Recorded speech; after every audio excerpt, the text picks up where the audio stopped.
Thank you. This is not an innovation like what has been in the past. You just said, but just talking about a country program which I've been running for the past 20 years. Most many development programs fail because nobody gives attention to manpower. There's no wow factor in training somebody. And the story that I'm going to talk about is East Timor, which is between Indonesia and Australia, which got its independence in the year 2000, and the whole country was destroyed. When I first went there on the invitation of WHO, these are the kind of things that you would see.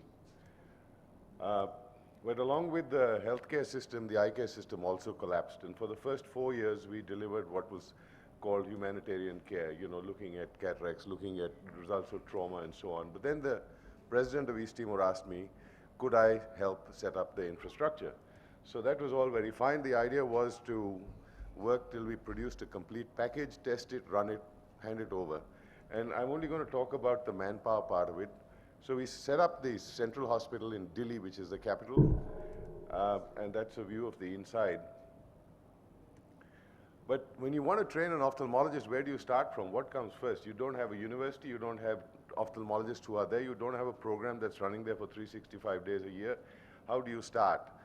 So in the University of Sydney, where I'm also involved, we set up a diploma in international ophthalmology, which was meant for situations like this, and the program is still running.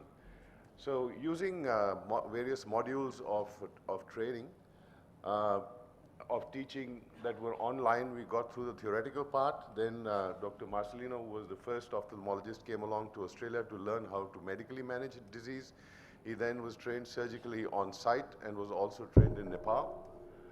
He did a thesis on evaluation of vitamin A deficiency, and in the year 2008 got his Master of Medicine and became the first ophthalmologist. So you see, the input for training came from 5 countries for this young ophthalmologist. But what can one ophthalmologist do for 1.2 million people? Actually not very much. We also needed to train the next cadre, and so we went on the Diploma of Ophthalmology program under the University of Timor-Leste, and we tailored a program to produce a good cataract surgeon, because I believe cataract surgery is the mother of all surgeries. And what we did was the same way you do here, but the first thing was we got somebody on the ground, so we had a program that ran for 365 days a year. All the 26 volunteers and teams that came used to come, during the year to provide service, then became teachers. They practiced their subspecialty. We had the same way, we had an exam, we had a curriculum that we developed. People worked for 6 months, and then ultimately as an apprenticeship like everywhere else, these are registrars from East Timor, got their diploma in ophthalmology. They were trained surgically again in Nepal because I believe they got training in areas where there were large volumes and high quality surgery. We chose Lumbini Eye Hospital, and they were able to train them nicely in small incision cataract surgery.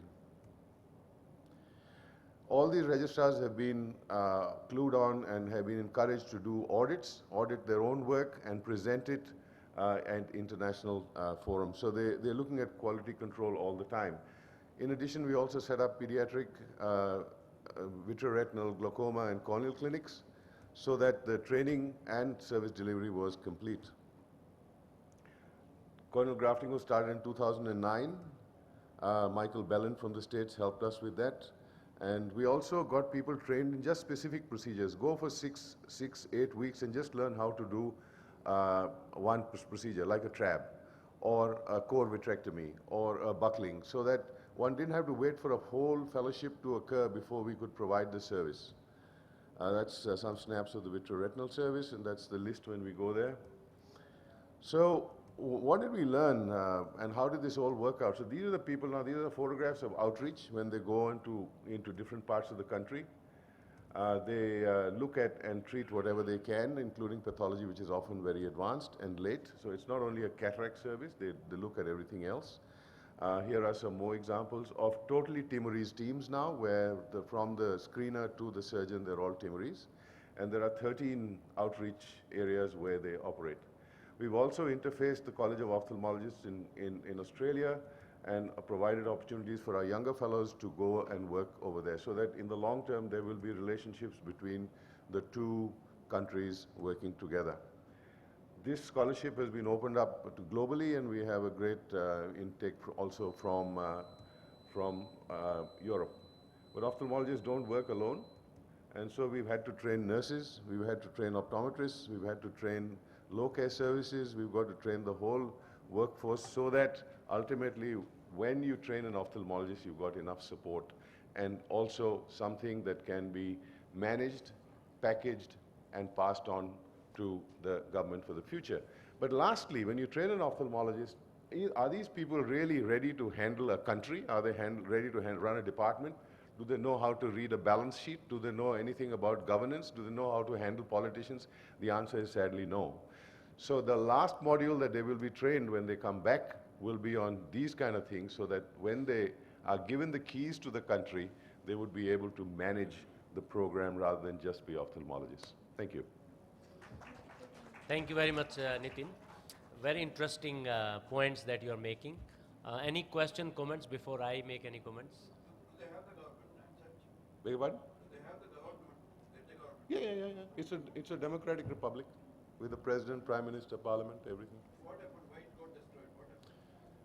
So in for 400 years, the Portuguese occupied. Then in 1976, the Indonesians invaded, and they were there for 25 years. And then there was a referendum which was sanctioned by President Habibie for these people to decide whether they wanted to be independent or not. And 98% of them voted yes.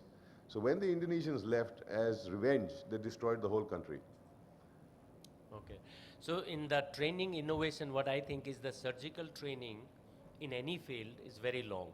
Yes. And so we need to have surgery-specific fellowship, which are shorter, which have component of technology, maybe simulators, and remote mentoring, using, say, Zoom or some sort of a video conferencing that you can do so that these people, Yes, I didn't have time to show that, but there is a telemedicine network now, and also we have diabetic screening with the AI-enabled cameras, again from here. So we've had to add that on. So I think doing a trabeculectomy is the least of the problem. When to do it and what to do afterwards is more important. Yeah. And that's where the links, the telemedicine, the communication partnerships become very important. yeah. Thank you. Thank you very much. Thank you, sir. That was very inspiring. I now